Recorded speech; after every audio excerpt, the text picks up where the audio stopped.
En ce temps-là, Jésus disait à ses disciples, Quand le Fils de l'homme viendra dans sa gloire, et tous les anges avec lui, alors il siégera sur son trône de gloire.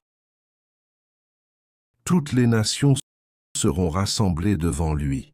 Il séparera les hommes les uns des autres, comme le berger sépare les brebis des boucs. Il placera les brebis à sa droite et les boucs à gauche. Alors le roi dira à ceux qui seront à sa droite, « Venez, les bénis de mon Père, recevez en héritage le royaume préparé pour vous depuis la fondation du monde. Car j'avais faim, et vous m'avez donné à manger. J'avais soif, et vous m'avez donné à boire. J'étais un étranger, et vous m'avez accueilli.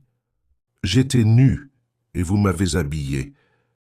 J'étais malade, et vous m'avez visité. J'étais en prison, et vous êtes venus jusqu'à moi. » alors les justes lui répondront, Seigneur, quand est-ce que nous t'avons vu? Tu avais donc faim, et nous t'avons nourri? Tu avais soif, et nous t'avons donné à boire? Tu étais un étranger, et nous t'avons accueilli? Tu étais nu, et nous t'avons habillé? Tu étais malade ou en prison? Quand sommes-nous venus jusqu'à toi? et le roi leur répondra, Amen. Je vous le dis.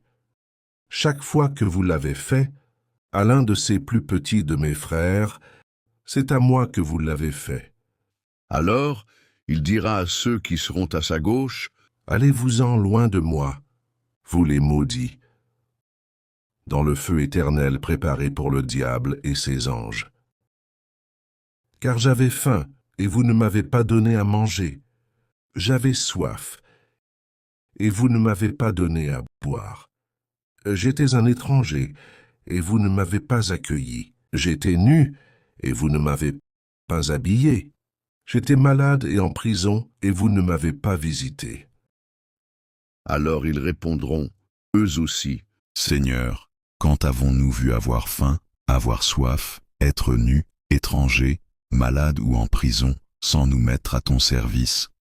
il leur répondra, Amen. Je vous le dis, chaque fois que vous ne l'avez pas fait à l'un de ces plus petits, c'est à moi que vous ne l'avez pas fait. Et ils s'en iront, ceux-ci au châtiment éternel, et les justes à la vie éternelle. acclamons la parole de Dieu.